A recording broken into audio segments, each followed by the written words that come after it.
So I'm just thrilled to be here, and have a passion for healing herbs and plants, and I've done many different things in my life. First started out being a social worker, and then I really got into the herbs, and I've been an educator, and recently been teaching yoga, and also doing health coach training. So I'm kind of blending all those right now, which I'm finding really exciting, and just as a health coach, just working with people over time and who want to make like a 6-month commitment to really work on some aspect of themselves. So I blend in my teachings of plants as well as nutrition and food, and looking at from that perspective, but also holistically from a spiritual level as well. So that's what I do. And we have a farm in northern New Hampshire. My husband's an organic orchardist and has a few books out called The Apple Grower and The Holistic Orchard. And we wrote one together called The Herbalist Way. This book is really mostly introducing people to that path, where a lot of good resources are, things that you want. There's all different ways to be an herbalist. You might be a grower, you might be more of a clinical person, you might be have an herb store, and so it just kind of delves into a lot of things like that. Also a little bit of politics about big medicine versus the people's medicine, which I think of as herbal medicine is the people's medicine. It's our right, we've been using plants and co-creating and working with the plants since we've evolved, and there's always this dilemma of who can do what, when, and how. So I believe if you have integrity and you use some wisdom and some common sense, then anybody can go out and use herbal medicine. And if you get over your head and you refer somebody on and work with somebody. I think it's a life skill that everybody should know, kind of like sewing, swimming, reading. Got to be able to hammer a nail. You ought to be able to walk outside your door and say, "Oh, I have a miserable headache. I think I'll go get this. Oh, daughter's having bad menstrual cramps. I'm going to go make a tea of this one. Oh, I want to make up something for the winter to work when we know somebody might have a cold or a flu, or to ward it off." So to me, those are just the basics that probably throughout time people have evolved knowing in different eras, and also in different parts of the world now people still are aware of those things. And there was a time in our culture where we kind of threw all that out, because we thought people, around the time of Sputnik and technology, and if people had a white, lab jacket on, they knew a lot more than your grandmother. And really what we're blessed with now is to try to blend them both, pick and choose when you need a heroic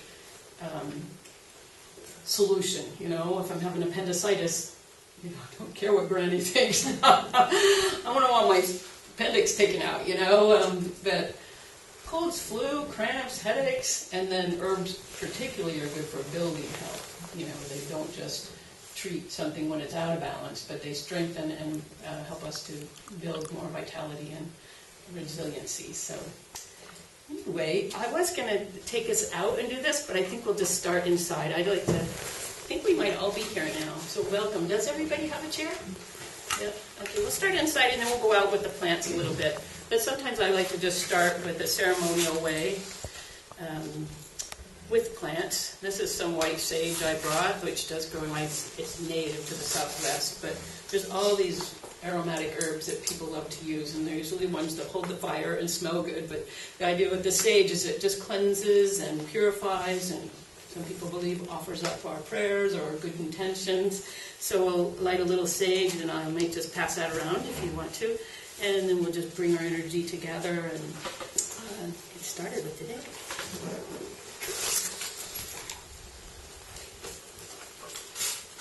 Sage is also antimicrobial.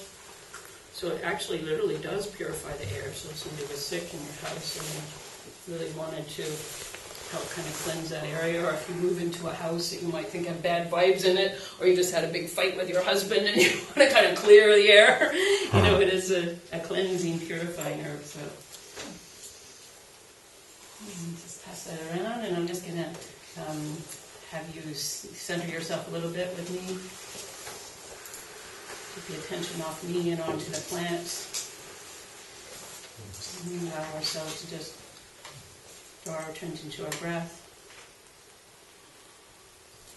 I like to weave in a little ceremony because one of my teachers who has a Cherokee background says the gift of ceremony is one that we use to become more human, to become more connected to all, and it's one of the things that does set us apart from some of the other species, that it's a thing that helps bring us to be more in communion and connected. And just allowing our breath to draw us into the moment, thinking about the healing gifts of the plants and all our abundance in this summertime, and the rain, it's nourishing and feeding the plants. Just allowing ourselves to just kind of bring up energy from the earth, let that mingle in our heart, and energy up from the heavens, pulling that light and vitality in, universal life force. Allowing that to mingle in our heart. And today we ask that we be open to the teachings of the plants, the wisdom of the plants, that we can co-create, we can learn about medicine making, how we can help heal ourselves and other plants and the planet, and help nourish and feed people with the abundance and blessings of the plants. We'll be open and co-creative, and just offer our gratitude for a beautiful day and this opportunity.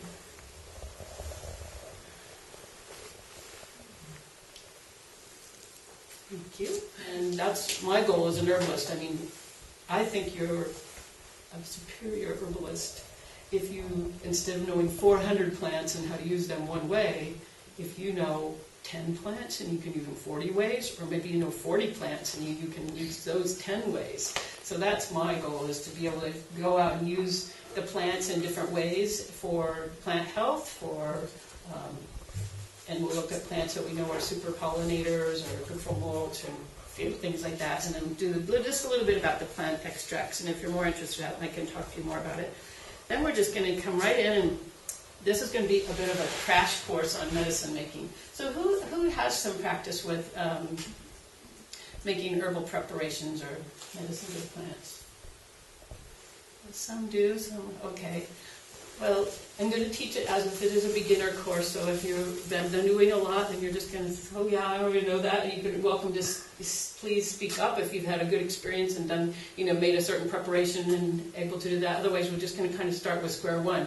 We'll go through water-based medicines, and then jump into oil-based, and then spirit-based, and talk a little bit about powders, or how you can make your own capsules or herb pills. And if I don't talk about it, don't forget eating them, just grazing, making soup. Those are some of the best ways. Food as medicine is really the best. So that's another thing with the plantain, when you put that little, chew it up and put it on your, like if you have a splinter that's kind of irritating and you can't get it out, if you put a little poultice like that and then put a Band-Aid over it, that helps draw out the splinter. Okay, I think we're going to move off of water-based medicines. I'm sure there's more I didn't think of, but and talk a little bit about oil-based.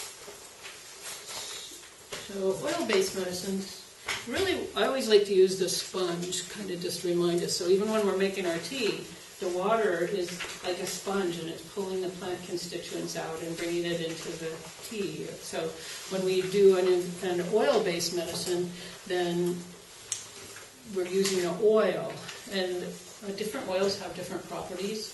You almost always use olive oil because it's kind of medicinal in and of itself.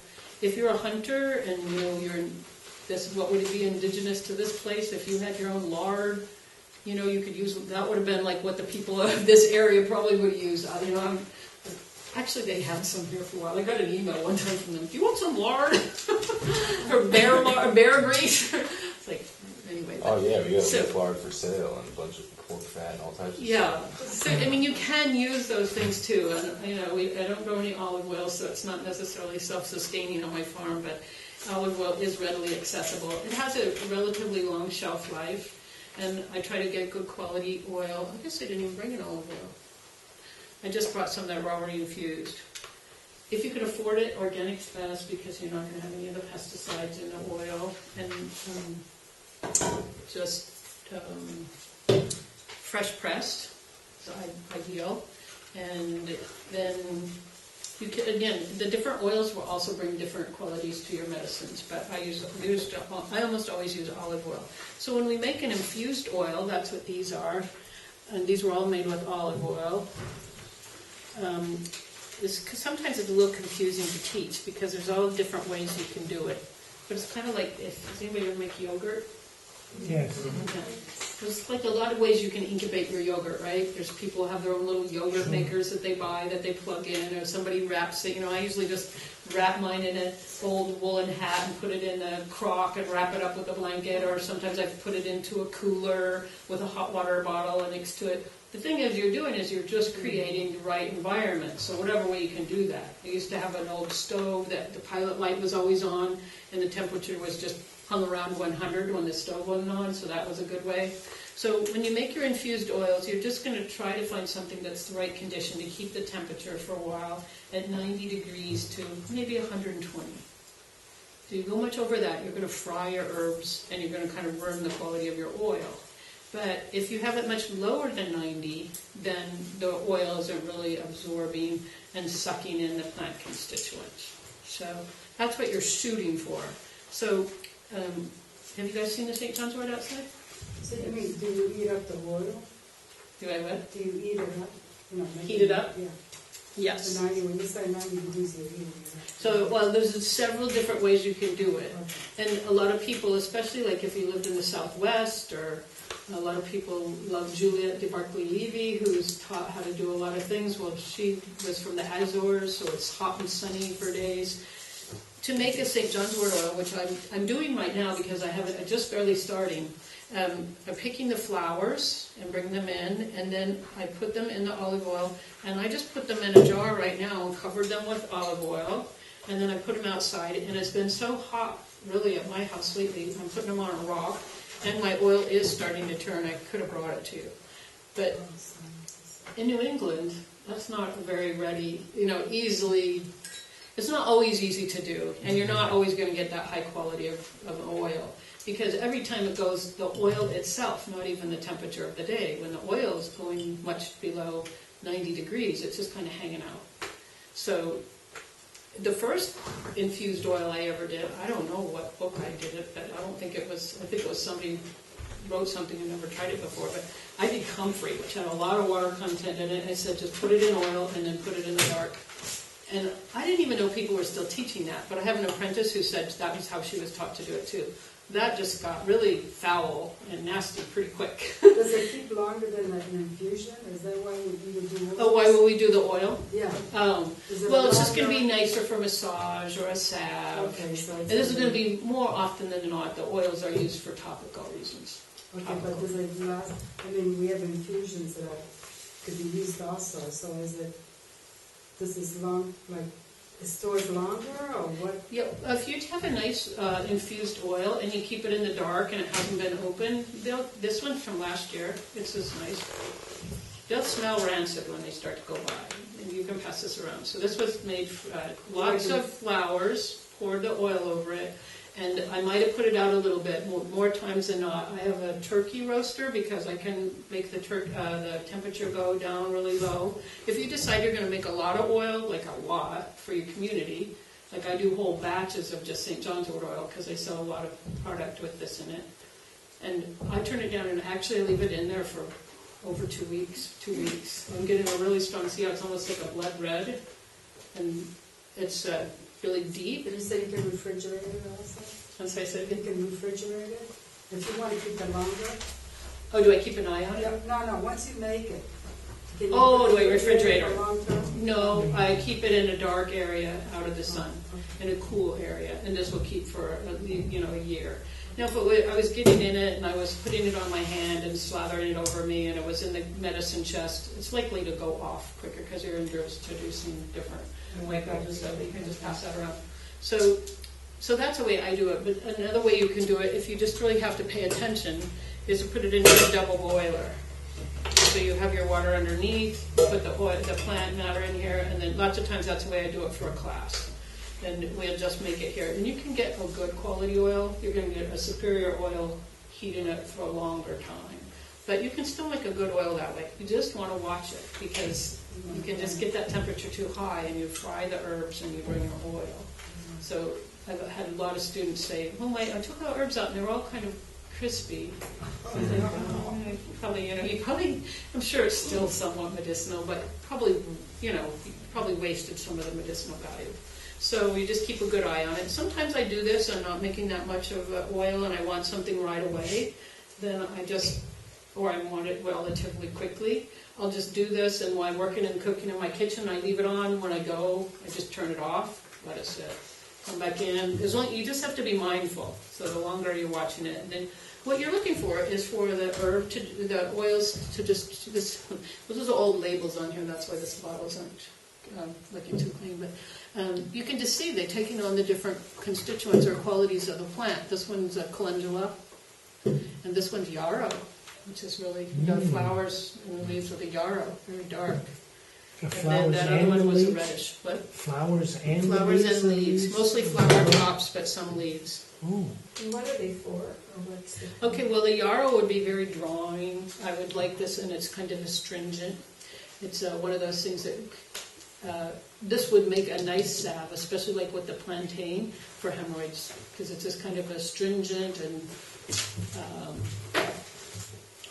help stop the itching and the swelling, and so that would be good for that kind of the thing. Calendula has one of the same constituents as comfrey, that encourages cell growth.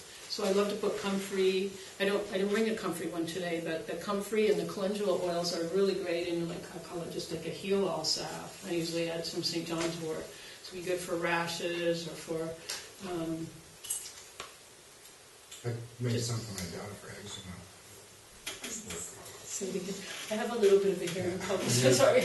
I made some for my daughter. I used grapeseed oil with calendula flowers. That'd be good too. For eczema. Mm-hmm. Yeah.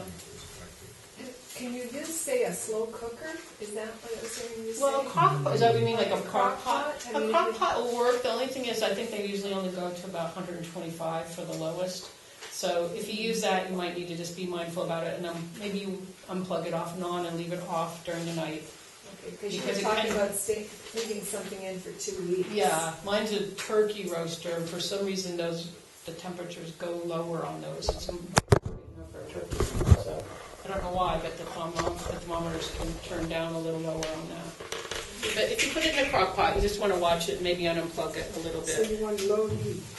So yeah, pretty much like the same thing that you would do for yogurt. You want it around 100. It can go up to 100, up to 120 or so. But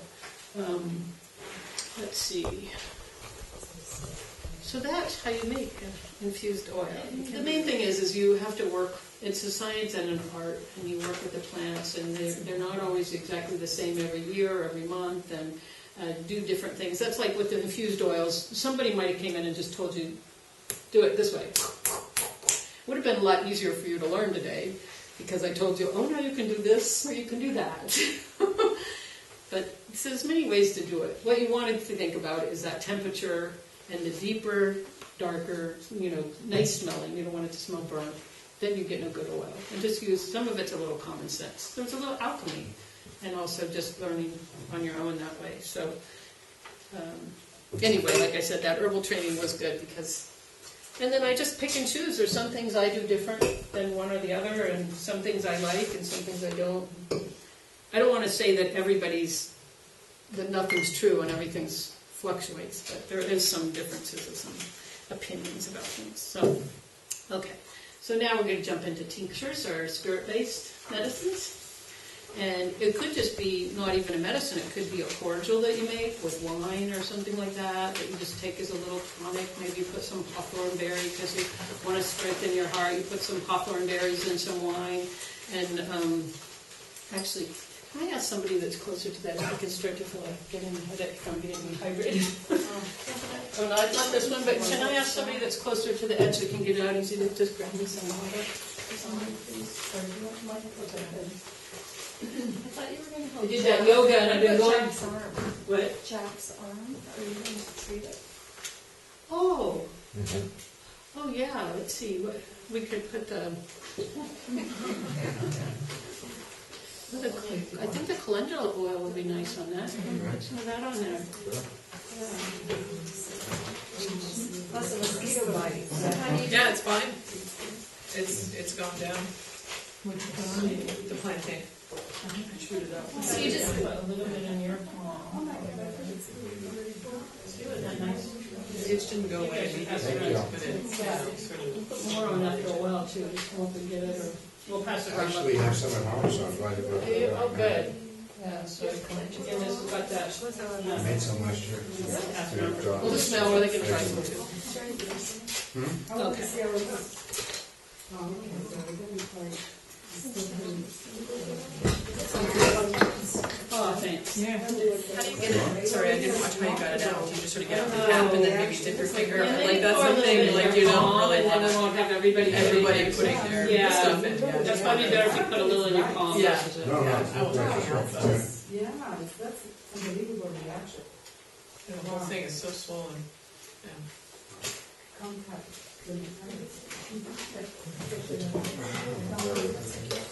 Very sensitive.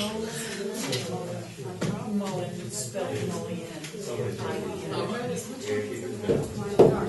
it's Wild parsnip. wild parsnip. You think it was the leaves or what kind of is it? I have, I don't remember seeing the plant. treat your You get a little bit, you're gonna need some basic Okay. rub it in elsewhere. Similar to comfort. Put all your, Oh, I just had this one out. We didn't talk that in depth about pollinators out there, but if you don't have this book, this is such a good book for pollinators. I'd say it should go on your permaculture shelf. If you don't have this one, that's really a good book. That was not anything to do with medicine making right now. Okay.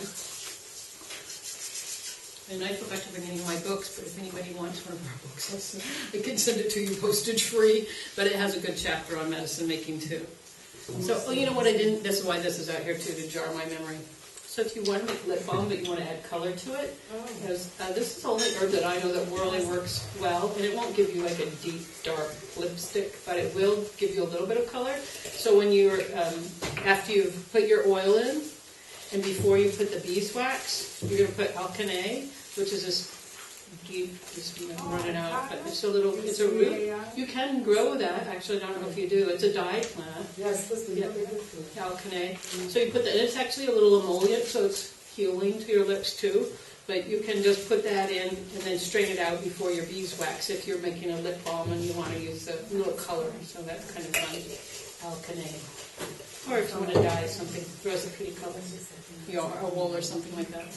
Oh. It's A-C-A. If you want me to, so it's spelled like alkanet. A-L-K-A-N-E-T. People are busy. They're not all going to make their tea, and they're more apt to take a tincture. So that's the reason maybe a tincture is ideal, is it's easier. We're going to talk about it.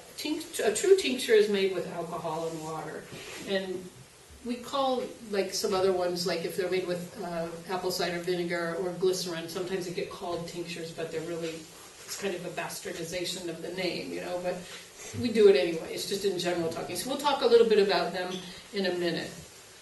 Again, just remembering that whatever you're using for your menstruum, when you make a tincture, is just, again, like the sponge. So alcohol and water works good because some parts of the plant are water soluble and some parts are alcohol soluble.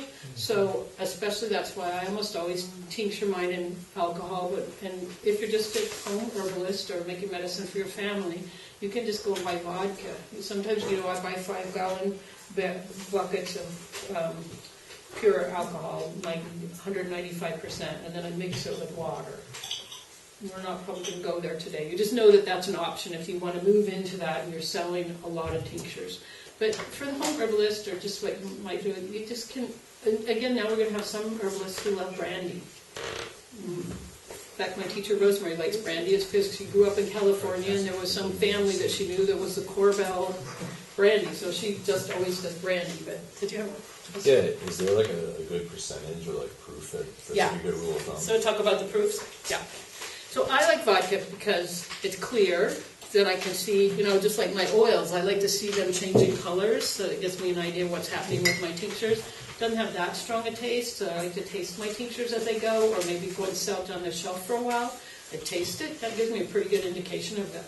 How's it, if it doesn't taste as good as it used to, I might consider that maybe it's not as medicinal as it used to. So when you buy alcohol, like for vodka or something, which is, like I said, my personal favorite, I buy 100 proof because I know it's 50-50. So in this bottle, I basically paid for half water, half alcohol. 100 proof is 50-50. More vodkas on the shelf than not are 40-60. They're 40% alcohol and 60% water. So that's why the first time I we're buying alcohol, I started to sell more tinctures. I was really doing that for part of my living, and then we decided, well, I'm going to look into buying the alcohol in bulk. It's probably a lot cheaper. It was amazingly cheaper. I was like, oh my God, I'm going to make a killing. No, I was just like, this is amazing. But so they quoted me the price for the alcohol. I was like, all right, so send me this many gallons, Then they tell you, oh, well, you still have to pay the same percentage of tax, which most of what you pay for alcohol is a good part of it, maybe almost half is tax. And then to get a shipment of a thing of alcohol this big, it's considered a highly flammable product, so you have to pay really high shipping because it can't just be shipped through the regular mail. So it's still cheaper in the long run if you're going to start selling, But if you're making it for home, it's totally fine to get alcohol. And you can buy organic alcohol, which if you're buying a big thing of it, would invest to get organic.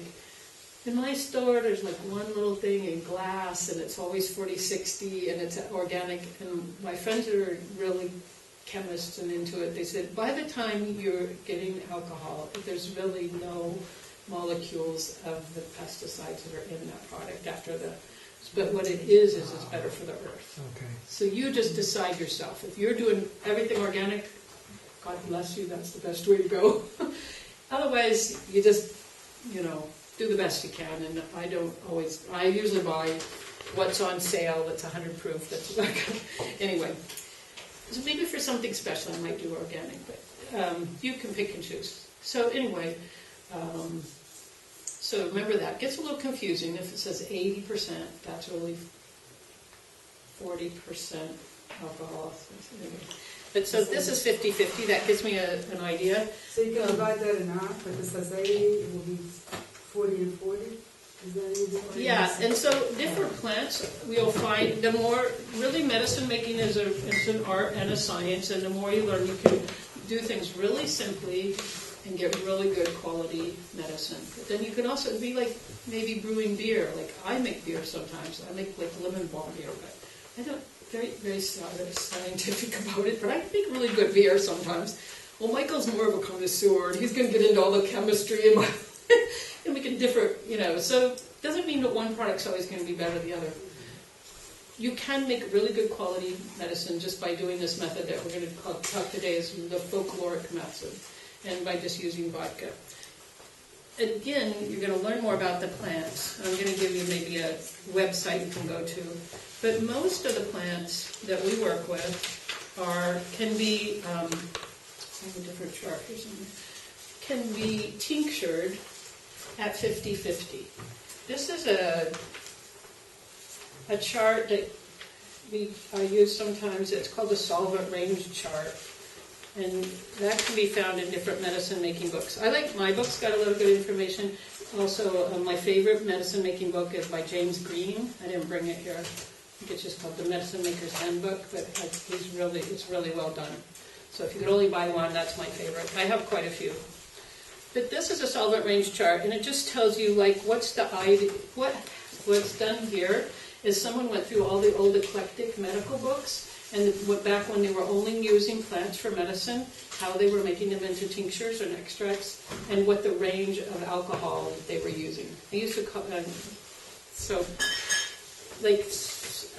most of them were running around 50%. Not all of them. So if something has a lot of mucilage to it or polysaccharides, then you need more water and less alcohol. If it has a lot of alkaloids in it, or resin, you need more alcohol. Like say myrrh or propolis, those are really tough and resinous. If I did it in 50-50, I'd get some of the medicinal properties, but it would be a much higher quality tincture if I put more alcohol than this. So that gets a little complicated, but in general, I'm just going to tell you, you can make a pretty good tincture for most herbs with 50-50. Most of these are running like 50 to 60, 45 to 70, 42 to 70. You know, there's very few that are up there at the high end where you need a lot of alcohol. And then some things like marshmallow root or even comfrey root, you know, they're just kind of a lot of moisture in this. They really probably benefit from less alcohol and a little more water. What you do want to do is go lower than, I think it's like 25 or 27% for shelf life, because otherwise it won't, you can't just leave it on the shelf. And that's really the advantage, one of the advantages of using tinctures. They're easy to administer, they have a long shelf life. I mean, this is going to be as good as long as this. How long could I keep this on the shelf? Long time. These aren't really going to go bad. I didn't have tinctures that are lots of years old, and I get them out. In fact, somebody just ordered something the other day. Or it wasn't somebody that ordered something, it was a friend needed something, and I just thought, I had this Gelosa, this Monarda on the shelf for a long time. I tasted it, and I was like, this is awesome. It's fine. And I take it in a cold, dark, cabinet, and so they have a long shelf life. The other thing with the alcohol tinctures is they enter the bloodstream quick. So if somebody has having an acute system and they need relief quickly, if you take it, on your tongue or with a little bit of water, it's going to enter the bloodstream and you can treat something pretty quickly that way. So that's another advantage. But okay, so really the only thing that we do for tinctures so easy is you just chop them up. Chop up the plant. Well, I do believe that when you go out and harvest a plant, it's nice to just kind of center yourself, and depending on your spiritual beliefs, but I like to center myself. I believe that the plants, over the time, actually communicated with people.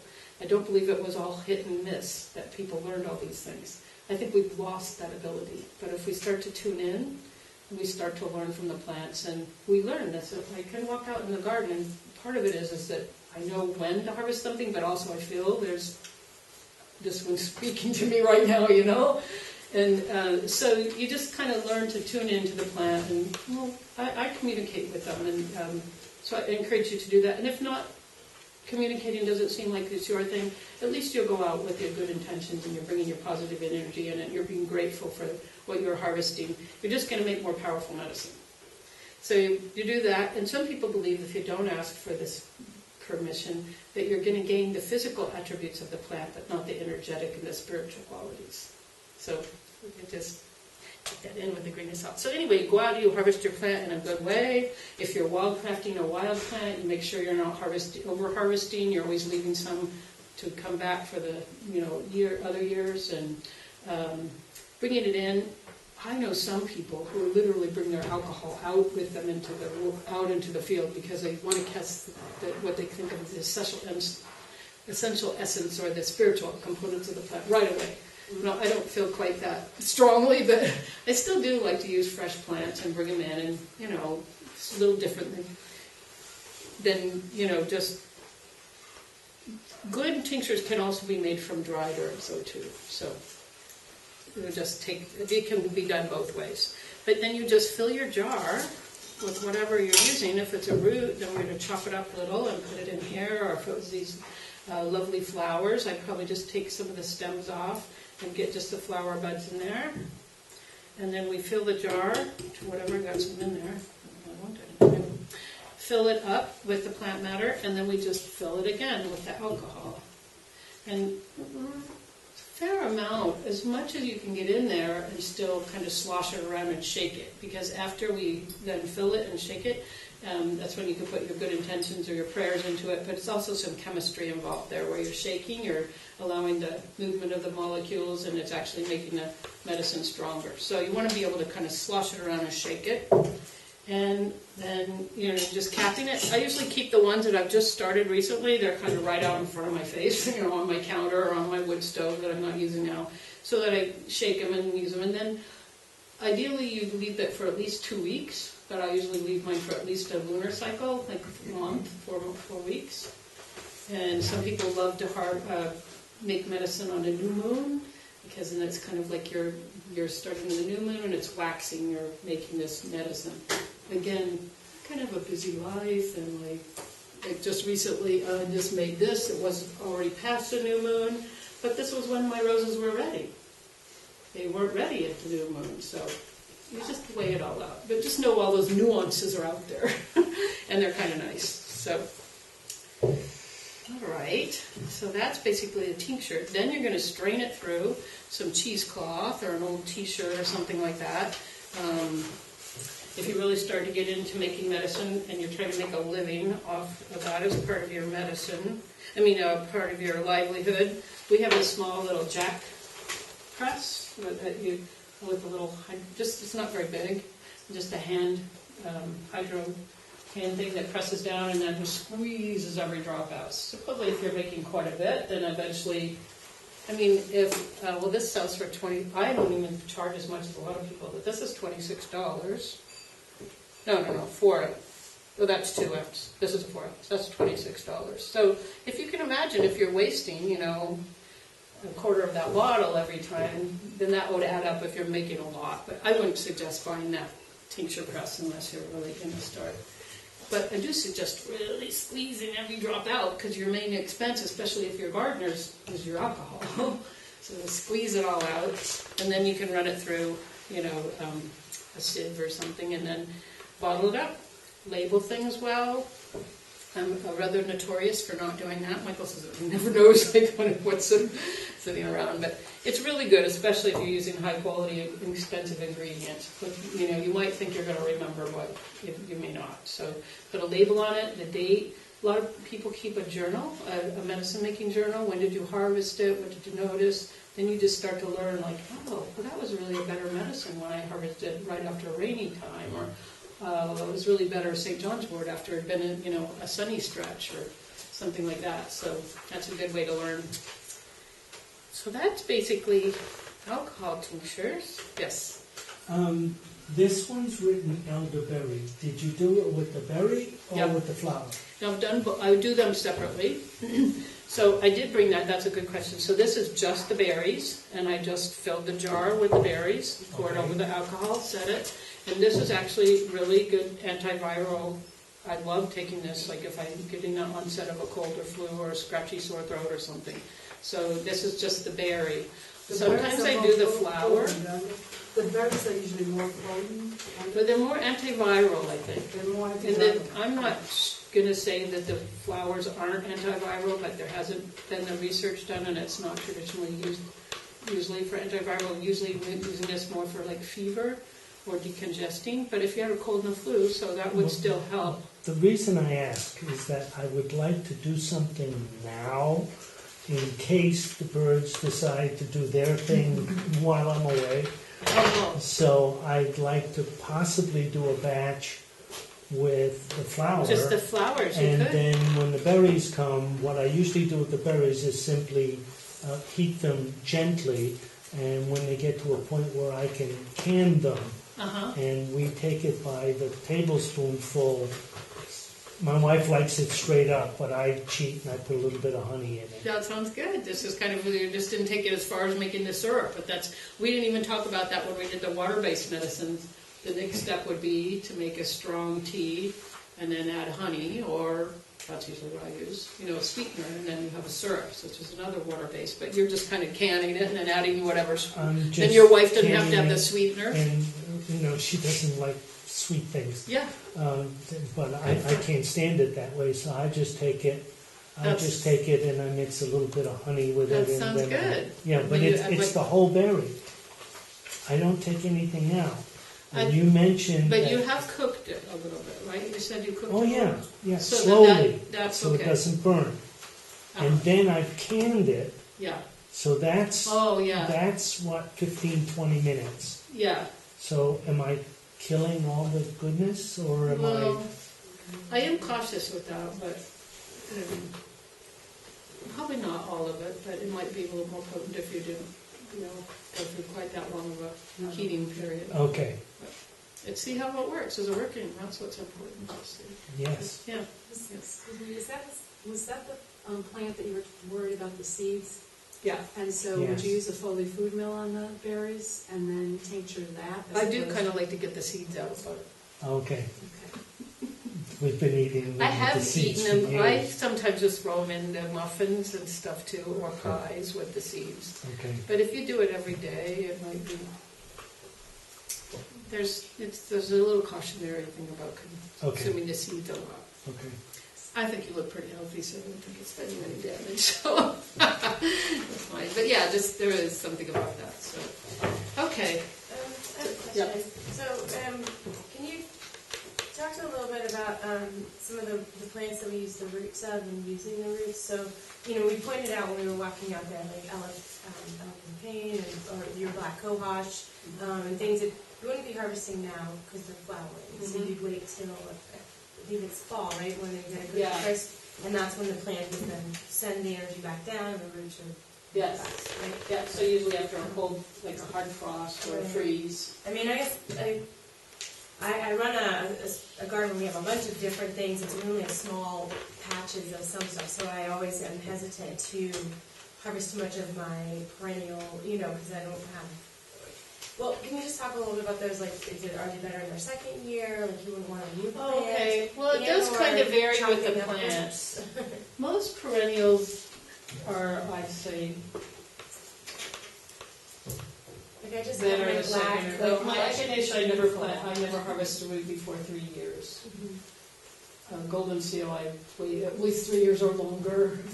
I don't think it really matters so much with like a marshmallow or dandelion, comfrey. Right.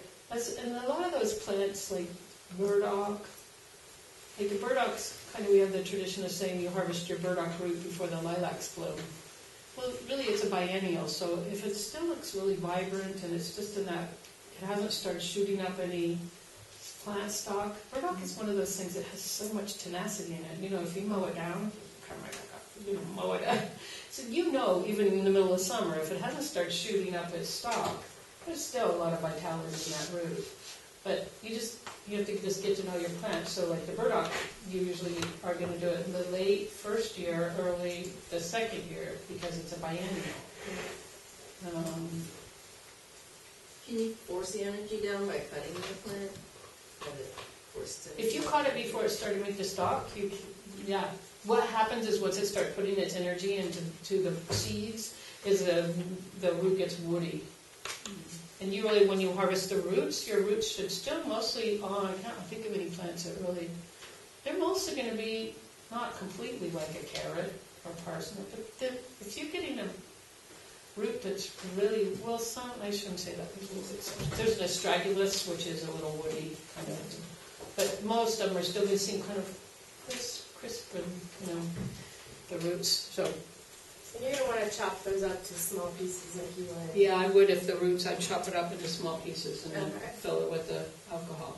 And then the last thing I noticed is that in your roses, so you don't have to fill up a whole container like that. You're not worried Well, about. I might keep adding to this, but to be honest, I wanted to bring this, should we talk about that next? I wanted to bring this to class. I think I am going to fill this up unless somebody wants to use some today. It doesn't hurt. Ideally, it's better to have your product kind of fit the jar. Right, like So in or out. I'm probably going to add more roses and more glycerin to this. So glycerin can be used as a menstruum too, and it's really good, especially like for children or somebody who does have more of a sweet tooth, and they're just not. I've worked with people who just say, I'm just not going to take something if it tastes yucky. And, if they have that mindset, then they're probably one of those people that really only like sweet things and whatever. After a while, you kind of get used to stuff and whatever. But so the vegetable glycerin is really good for that. There is animal glycerin too, and we usually consider that a lower quality. Look for vegetable glycerin. This was just bought from Mountain Rose Herbs, which sells a lot of herbs, and it's a good company. It's clear in California, though. But you can buy it at different places. Just want a vegetable glycerin. It's nice, if it's organic. So it's very sweet. You can. I don't mind if you guys don't mind. You could just put some on your wrist like that and taste it. But see what it tastes like plain. Very sweet. So it's going to pull in a lot of the plant constituents, like the alcohol and the water, but not as many. So it's just not as quite as efficient of a solvent. But again, especially for children, they're often very sensitive and very susceptible, and just those medicines will work just as well. I think you can taste this rose one, even though you might get a little roses. It might take. You can see when I made it, July 7th. So this is not very old. How long does it keep? The glycerin, if you keep it in a cool, dark place, unopened, they probably have 1 or 2 years. But if you're opening it and using it a lot, it could go quicker. So that's the big advantage of alcohol over the glycerin. This has a much longer shelf life. Yeah, that's important to know. And when I use fresh plant matter, I just use straight up glycerin. But if you use dry herbs with the glycerin, then you use some water. So maybe 1 part water, 3 parts glycerin. I think, if you want, because this is kind of impressive to see how tasty this is. I think there's enough spoons in here, otherwise I washed these, so don't worry, I washed them and I don't throw them away. If you want to just even poke in the end like this, and then just taste it, it's pretty. Well, it's not. This has only been there a few days. I'll leave it for at least 2 weeks, maybe longer. Well, that's what that'll inspire you to do. So this is sometimes also, besides using for medicine, with the roses, it's like in Chinese medicine, we think of the Shen as the spirit, just like that part of you that's your emotions and your spirit. So this is uplifting to you spiritually, and roses are for love. Just feed the spirit. So you don't necessarily need a big, take this 3 times a day. You just need a little uplifting. When I use that, I harvested it with just a twist so that I didn't have all the parts in the back for that. So usually when I harvest my roses, I do that because sometimes I'll take my rose petals and then I'll grind them and use it like in a facial scrub, and I don't want this chunky part in there. I throw them in teas. It wouldn't hurt if it was in a tea with this back part. So it doesn't hurt, but. Oh, and I was going to pass that elder one. Maybe somebody wants to. So when you do a tincture, if you want to just taste the elder tincture, again, you can just put it on your wrist, or if you're good at it, be like a little bird. Just don't put it in your mouth because everybody else wants to taste it. Although the alcohol is probably going to kill the germs anyway. So, let's see. So, another thing that makes a beautiful glycerite that's just uplifting too is lemon balm or tulsi, sacred basil.